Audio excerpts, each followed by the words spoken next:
It is about bringing frozen healthy eggs to Singaporeans at an affordable price to be done in Singapore, and somehow we managed to do it in a cost-effective way that Singaporeans are still able to enjoy fresh, high-quality eggs. Farming isn't normally an occupation a Singaporean would choose, but there was never a doubt in Koh Yao Kun's mind that he would be a farmer. He joined his father's egg farm after graduating with a business degree. His father, Mr. Koh Swee Lai, had set up Seng Choon Eggs in 1987. Mr. Koh Swee Lai, who passed away in 2020, was a pioneer in Singapore's egg production. Among other things, he launched different brands of eggs and started an in-house delivery team to ensure his eggs get to retailers while still very fresh. Today, Seng Choon produces 630,000 eggs a day. I'm having lunch with Mr. Koh Yao Kun at Garden Asia, a restaurant near his farm in Lim Chu Kang.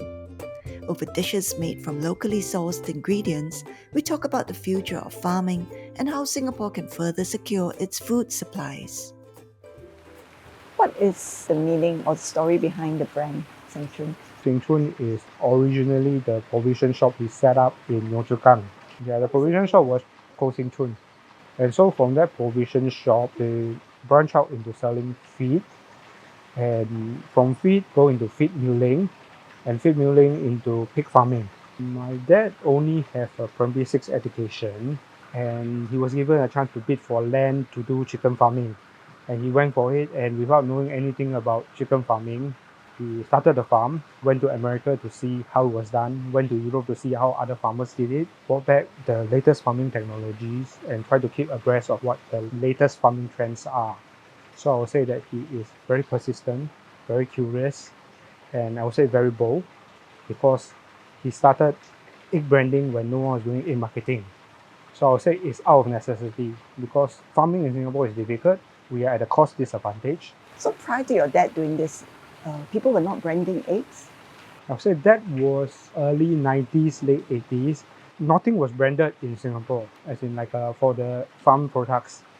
So he saw that being done overseas. He felt that it's a possibility in Singapore. It seems like a crazy idea, because the normal way to sell eggs was to sell to middlemen. Being middlemen, they will just try to get eggs from cheaper source and get the highest profit by trying to sell it onwards. We did it the other way around. We tried to improve the quality of egg. Now feed costs higher, and we spend more on the farm layout, the farm design, and workings on the farm to bring better product to the market, so it increases our costs. It seems to be different from what was the convention then. So I guess over the years it proved that egg marketing is the way to survive in Singapore, because we are trying very hard to close the gap between consumer perception and their requirements for a product that is value for money. But to convince consumers to buy a more expensive egg, we have to earn their trust. So that's where he invested in marketing to bring a better egg product, because from his experience in feed mill, we actually are able to do an egg that actually tastes different. We have to come up with a value proposition that eggs are value added, and we bring freshness and quality to the product offering. So why did you decide to go into farming? You have a business degree, right? I decided to go into farming to take over my father's business because of all the hard work he has put in. So I really felt that it was a waste that he set up the farm after so much hardship that I would have to close it. What are the biggest challenges of being an egg farmer in Singapore? At this point in time, it's particularly challenged is can't get enough people to work on the farm, especially locals. It's very challenging after COVID-19. That's why we are looking at more automation. We're trying to buy machinery from overseas, and we are probably the only people using that machineries, and then we are looking after all these machineries ourselves.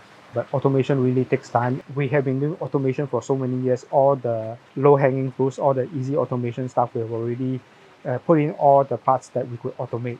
What's the most fulfilling part about your job? I would say that it is about bringing frozen healthy eggs to Singaporeans at an affordable price to be done in Singapore, and somehow we managed to do it in a cost-effective way that Singaporeans are still able to enjoy fresh, high-quality eggs. Thanks very much for having lunch. Thank you for lunch.